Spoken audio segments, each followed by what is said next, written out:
I see some cities are making some bold decisions and they're laying off half of the fire policemen and many of the firemen and so on. And I'm just not understanding how they're thinking. Of course, there's a reality in which there's minuscule revenue and the budgets are kind of, not uh, big enough to include all the firemen and policemen. But I think that instead of trying to show how fair you are and how you're going to cut across the board, it's kind of um, as Martin said, it was brave and it was this and that or whatever. I think it's short-sighted and narrow-minded. Um, you need safety in Maslow's hierarchy of needs.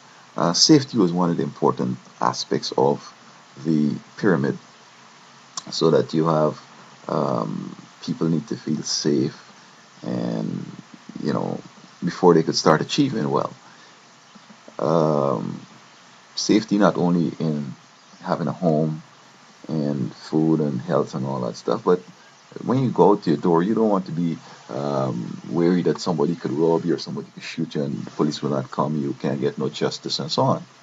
So I figure that there should be another way instead of just laying off the firemen and the policemen. Now, I was hoping to start a business in February, but I'm having a different plan in which um, I'll discuss my other plan later. But I was hoping that when I started this business, I could have brought the businessmen together and said, listen, the cities are having a problem, and we all gonna have a problem soon. So if they are saying in the Bay Area, say, well, there were like 100,000, for example, 100,000 businesses. Say a policeman and a fireman together, their salary might be 100 and something thousand. So if you have 100,000 businesses and each puts $2, you have $200,000. So this could be a fireman and a police, or two policemen jobs could be secured. And what about if we put out 1,000? If we put out 1,000 of 100 thing, 100,000 and 1,000, that would be Um, uh, what? 100 million?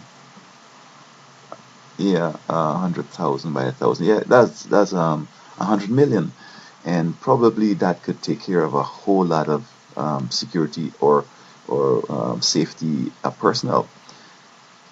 I think we need to be innovative and do things like that.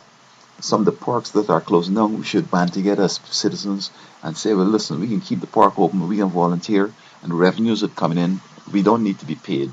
We're gonna you let it go to the government so that they could, and this wouldn't necessarily be a job that we have to do forever. Hopefully, the president believes, and I think that within the next year or two, we could start seeing full employment. I beg to disagree with the Fed's chairman, Mr. Bernanke, that it's going to be forever.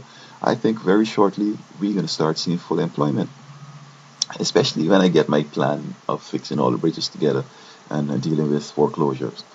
So um, I'm saying cities and states don't declare bankrupt yet. Hold on. A better day is coming. I see it within the next 90 days. We could start seeing um, um, beams of light, um, little oasis of recovery, such that if we go bankrupt and you go into all those changes, who knows, maybe it would precipitate and take things a little further. Let us hold on for a little bit. This year is the year of change. This year where we're going to see things really moving on. So stop laying off the firemen, stop laying off the police. I mean, look, don't feel that I'm a police groupie or something, because the police have screwed me around so much that I'm not going to hate them, because I mean, not everyone has violated my rights. There are a couple, but I won't say necessarily that even those that violate my rights serve a job, a purpose out there, because they may discriminate against me, but they might be passing at least, and somebody sees them and might avert some serious action. And then fires happen, accidents happen. You have emergencies in homes where the firemen respond. I mean, come on, you got to think ahead and think I think the big picture, not necessarily these little minuscule myopic sort of short-sightedness. We need to keep the focus on the long picture. We're moving here from the golden age straight into the diamond age, and holding on to our valuable resources of police and fire is crucial. So let us start the volunteerism, and let us, as businesses, come together and see how we could help cities to maintain, and I mean, we're not expecting that we can start pushing drugs now and they're going to overlook us because, we funding the police department to a certain level. No, we're going to keep the law. We're going to continue doing the right things and have the cops there. They're going to protect us and everybody else equally. We're not expecting that they're going to just patrolling our business districts, whatever, and in the big shot areas. But we have to step up as people and volunteer and contribute. I'm going to be asking people to make a certain contribution to, to get things moving. So be on the lookout, but in the short term, cities and states don't declare bankrupt yet. Hold on, a better day is coming.